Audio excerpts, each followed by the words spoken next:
Okay, good evening. I'm just making this quick video because I wanted to point some things out. I finally got to where I'm modeling on my modeling side. I'm modeling the K7 space station. I've noted that there's basically three designs. There's this design that I got from blueprints and line drawings from the technical manual, and they're slightly, I call them slightly inaccurate, because I've actually looked at some photographs and stuff now of and some screen footage of the original model that they filmed for the show, and the model that AMT put out, it's fairly accurate. They represent the scale wrong. They're saying that the people that have, I haven't bought one, but people that have the model say that the model is 1/6400 scale, which is way too out of scale. That thing is nowhere near that big. This thing would be half the size of a house if it was 1/6400 scale, especially according to the blueprints and stuff and the line drawings. This says that the radius of this is 198.6. That's the radius. That's half of the diameter. So that means the diameter of this is just under 400 meters. Is what the diameter would be, the diameter. The only issue with that is that looking at this from the top, it's a triangle. So you have these areas out here that are, of course, in a sense, if you're measuring diameter from this edge to this edge to this edge, and it makes a big circle, but there's areas out here in the middle that there's no circle part for. I haven't scale modeled. I am working on the Constitution class, but I don't have enough of it modeled to drag it in here and put them side by side yet. But I did bring in this clip art, and I got the clip art of the Enterprise at the edge of this measuring bar for my scale model, so I can scale up my 3D printing right. And this is what the Enterprise would look like orthographically next to the K7 space station. This is the size of the Enterprise with the size of the K7. Now I got parts of the K7 I haven't modeled yet, like the hangar deck down here. But it always kind of cracked me up that in pictures and stuff they show, I don't know if they show an actual shuttlecraft in here. I think they show Harry Mudd's ship. But Harry Mudd's ship is supposed to be maybe twice the size of a shuttle, maybe 3 times the size. But anyways, they tell you that, let's see, hangar, somewhere in here. I should know where this is. It tells you, they're saying that the deck to the ceiling height in here is 27 feet. Docking port, I'm telling you, meter. Yeah, I don't know where it is exactly. It might be on one of the other plans. But they're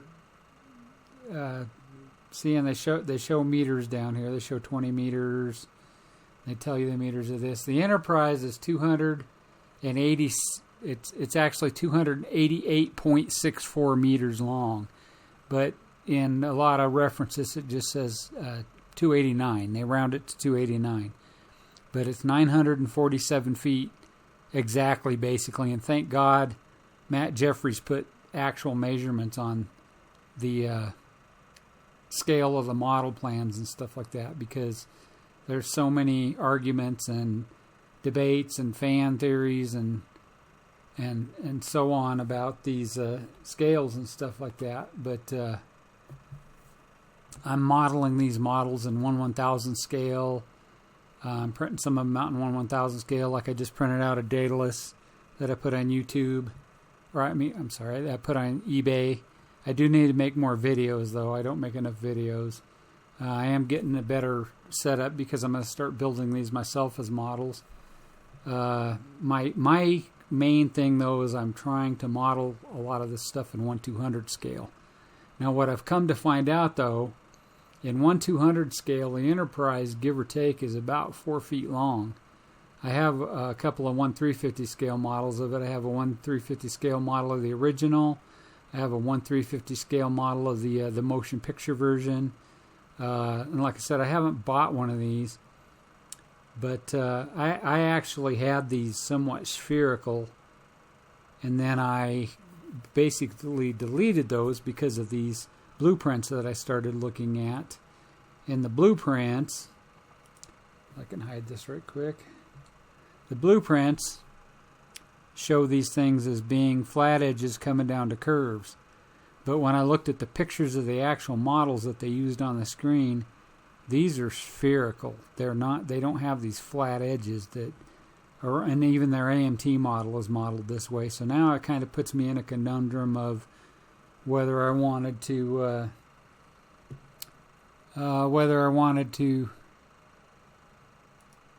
let's see, that ain't it. Oh, I put that on there. So this kind of put me in a. Let's see. Dang it, I lost my... oh, there it is. See, I lost my thing. But anyways, I'm wanting to print these out 1/200 scale. But like I said, 1/200 scale, I might have to keep these down to the 1/650s. They're already, the Enterprise is at 1/650. The Klingon ship, I don't know exactly what scale it's in. I could figure it out. I could do some math and figure it out. But the original AMT Klingon model is close enough to scale with the Enterprise that they were they were functional together. The Romulan ship's totally off scale. I won't dig it out now. I actually did another video about that. I have them from the top. I have the Enterprise, the Klingon ship, and the Romulan. Some people call it the bird of prey. I call it the warbird or the warship because they said that there was a bird of prey painted on it in the TOS episode. They never ever called it a bird of prey. They called the Klingon ship the bird of prey later. And then it kind of got stuck on the Romulan ship as well.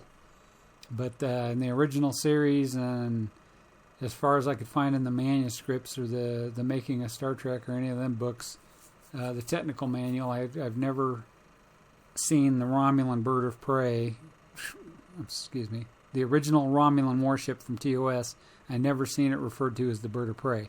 It was just stated that it had a bird of prey painted on the bottom of it, that you couldn't mistake it for the Romulans because they had the large bird of prey painted on the bottom of it, which is kind of funny how that shifted over into the Klingon thing. But, that's Star Trek history for you. But anyways, this thing here with this AMT model that people show on YouTube, and it's a pretty nifty little model.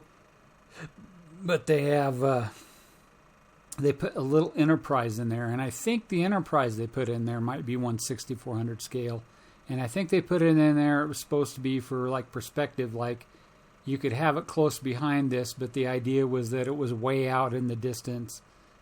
And I was always under kind of the assumption that the little 3 adversary kit that the Enterprise out of that would have been more in scale with this. And now I'm starting to think, I haven't measured this, but I think the diameter on the AMT model kit of the K7 is 15 inches. And like I said, I need to sit down and do some math work. The 18-inch Enterprise would be too big. The 1/650 of the Enterprise would be too big for the AMT model if it's a 15-inch. But I don't remember if it's a 15-inch diameter or if it's actually 15 inches like from here to here. But if that's so, and then the Enterprise is 18 inches, it'd be a little bit too big to scale because the original box kits, people come to find out they're 1/650 scale, And this, I believe, the AMT kit would come in at about 1/840 scale, somewhere in there.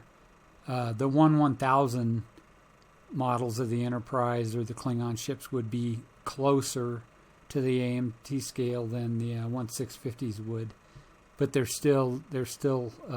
would still be, they'd be an inch and a half off, something like that, but they would be closer if you wanted to try to compare the scales. But so I've printed out a couple little 1/2000 scale models of the Daedalus, and it's so tiny it's almost funny. I put it up next to my 1/2400 scale model of the Enterprise D, and it kind of looks neat because it kind of gives you an idea side by side, but it's still out of scale, which kind of bugs me. It doesn't bother other people. And I have parts and pieces for a couple Romulan warships in 1/200 scale.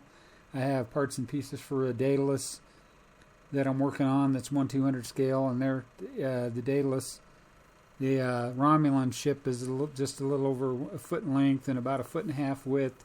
The Daedalus, I think, will come in at about 2 feet, somewhere in there, or maybe a little over 2 feet. Like I said, the Enterprise in 1/200 scale would be about 4 feet. And I like that size. It's big, but it's not gigantic.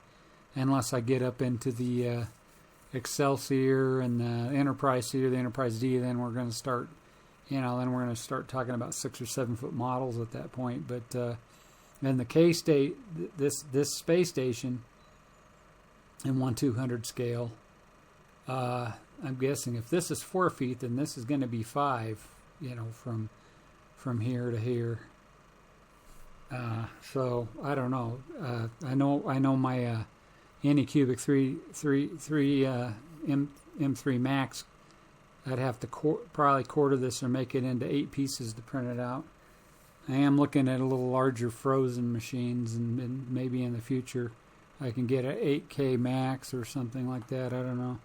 I do like to print big, and I do like the models to be big. But like I said, there's a sweet spot between big and gigantic. But even just for now, I would love to put this out in 1/650 scale, so you could match it up to a 1/650 scale long box or short box Enterprise, and the Klingon ship would be way closer to being the same size to it. And it'd make it a little bit bigger. Instead of being 15 inches, it would be more around 18 to 20 inches. Like I said, I haven't done exact math yet, but now that I'm 3D modeling it, I can do that. I'll make another video about that, because that would be I think that would be really neat to print this out 1/650 scale, and then all the people that already have like the original Enterprise models in 1/650, and then maybe the next step would be 1/350, which in this 1/350 be pretty good sized, but I could still probably segment it into pieces to where it could be printed that way, or even with those dimensions, because I could scratch build one. But I love my 3D printing projects. I'm starting to get progression on them, and like I said, I'm throwing them on eBay, and I'm getting a few bites with people buying some of the little ones, so that just helps me fund further to keep working on this stuff. So anyways, and this red bar down here, that's the Enterprise, the length of the Enterprise. Like I'll hide that right quick, hide it, and then if I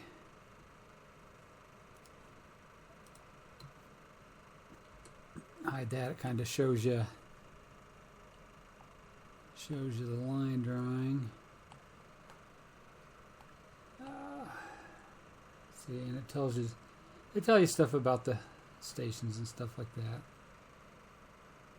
Tells you how many people are on it. It's kind of neat. I like some of these line drawings, and even though they were working on this stuff in the 1970s and stuff like that. And I also kind of like the newer version of it in the digitally revised vision. It's kind of neat. He crab shelled it up, and he kind of spit it out. He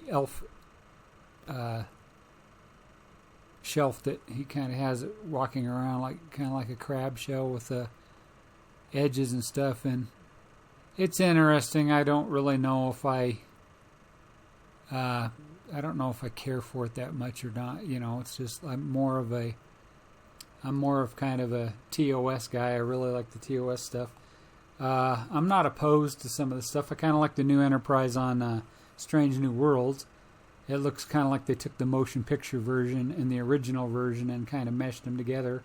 They enlarged it, which I kind of had mixed feelings about, but they didn't go stupid like J.J. Abrams. They didn't make the ship as big as the Enterprise D while being the original ship.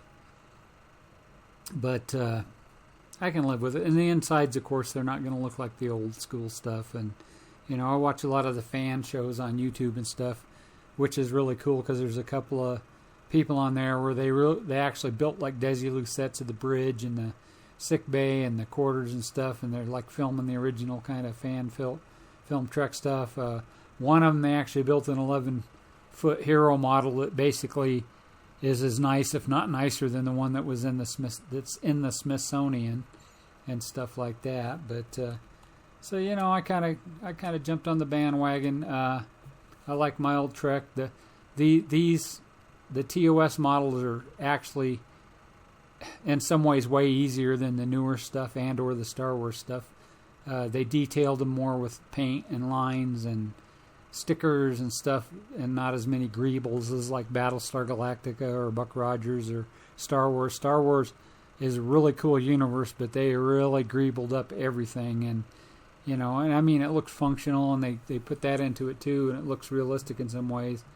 But kind of the concept for the first Enterprise was that it would be really smooth on the outside because the crew would be able to work on, you know, the engines and the parts and pieces from the inside, not have to go on the outside to be working on pipes and wires and stuff like that. And we're sitting at about 20 minutes, and I'm just kind of rambling, but you know, I wanted to get this out and show the scale of this because the AMT model with that little tiny Enterprise, and I'm really kind of disappointed in AMT that even that little tiny Enterprise that they put in there, it's not real.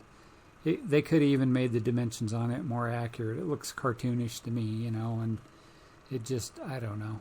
I think they would have been better off to put in the same scale of Enterprise and the Klingon ship with this, or not at all, in a sense. As you know, since the only TOS episode they had, The Trouble with Tribbles, it's cool that they're putting the Tribbles in there and they put the shirts in there, but you know, they could have put the ships, or they could have sold them separate, but they could have sold them at the same scale. So they should have made it at 1/650 scale.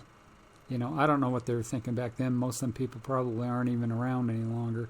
If they are, they're 90 to 100 years old, you know, and I mean, I can't talk too much doo-doo. I'm 59, but, you know, another 40 years, if I'm still around, I guess I'd be thanking good Lord about it. But anyways, wanted to throw this out just for FYI, you know, and for modelers to take a gander at this. And once I get this started printing out and I keep working on the Enterprise and stuff like that, and then who knows, I hope I can get a machine big enough or get this segmented enough so that I can make a 1/200 scale version of it.